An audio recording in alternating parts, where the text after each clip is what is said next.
মুমিনরা দুনিয়ার মানুষকে ভরসা করবে না, ভরসা করবেন কাকে? আল্লাহকে। নিজের জীবনে যত কষ্ট আছে সমস্ত কষ্টকে সামনে রাখিয়া সবর করবেন। কিসের জন্য? আল্লাহর সন্তুষ্টির জন্য। আল্লাহ তাআলা বলেন, ইন্নামা ইউওয়াফাস সাবিরুনা আজরাহুম বিগাইরি হিসাব।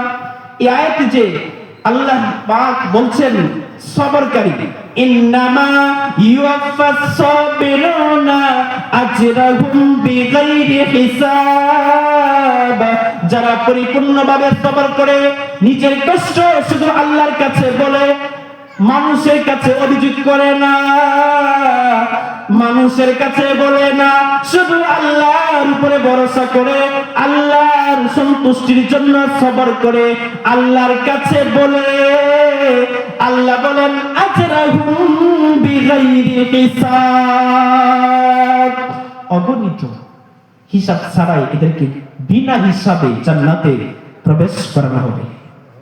সুবহানাল্লাহ কইতেন। সবরকারী যে মুসলমান সবর করতে করতে শুধু আল্লাহর কাছেই নিবেদিত প্রাণটাকে সাব্যস্ত রাখে, শুধু আল্লাহর কাছেই বলে, মানুষের কাছে বলে না, সবর করে, সবরকারী বান্দা as-sabru সাওয়াবুহু আল জান্নাত, সবরের বদলা হল জান্নাত। আয়াতে আল্লাহ বলছেন যে সবর কোন কথা থেকে আসলো? যে মানুষের উপরে ভরসা করে। তাহলে মানুষ যদি মানুষের উপরে ভরসা করে, তাহলে সে কি করলো? আল্লাহকে বাদ দিল। তো আল্লাহকে বাদ দেওয়া যাবে? তাওয়াক্কাল আলাল্লাহ লা তাতাওয়াক্কাল আলান নাস, ভরসা হবে আল্লাহর উপরে, মানুষের উপরে নয়।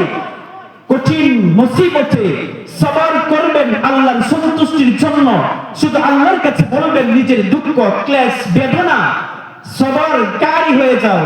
যেমন আল্লাহ বলছেন অন্য আয়াতে, ইয়া আইয়ুহাল্লাযীনা আমানুসবিরু ওয়া সাবিরু আরাবিতু ওয়াত্তাকুল্লাহ লাআল্লাকুম তুফলিহুন।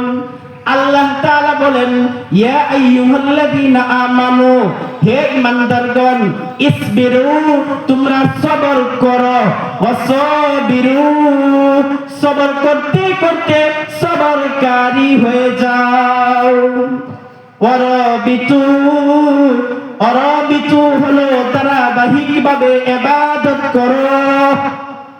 নামাজ পড়তে গিয়া জোহরের নামাজকে আদায় করে আসর পড়ে না, মাগরিব বাদ, ঈশা পড়ে, ফজরের নামাজ নাই। আসসালামু আলাইকুম। আল্লাহ কি বলছেন? ইয়া আইয়ুহাল্লাযীনা আমানু, আমানুসবিরু, এক নম্বর বলছেন ঈমানদার, ইসবিরু, তোমরা সবর করো, ওয়াসাবিরু, সবরকারী হয়ে যাও, সবর করতে করতে, ওয়ারাবিতু, ধারাবাহিকভাবে ইবাদত বندگی করো, ওয়াত্তাকুল্লাহ, ভয় করো কাকে? আল্লাহকে। কাকে ভয় করবেন? আল্লাহকে ভয়। লাআল্লাকুম তুফলিহুন, তোমরা সফল। যারা গুণে গুণান্বিত, যারা সফল। ভয় কাকে করব? আল্লাহকে ভয় করব। এতক্ষণ যে কয়েকটি কথা বলছিলাম,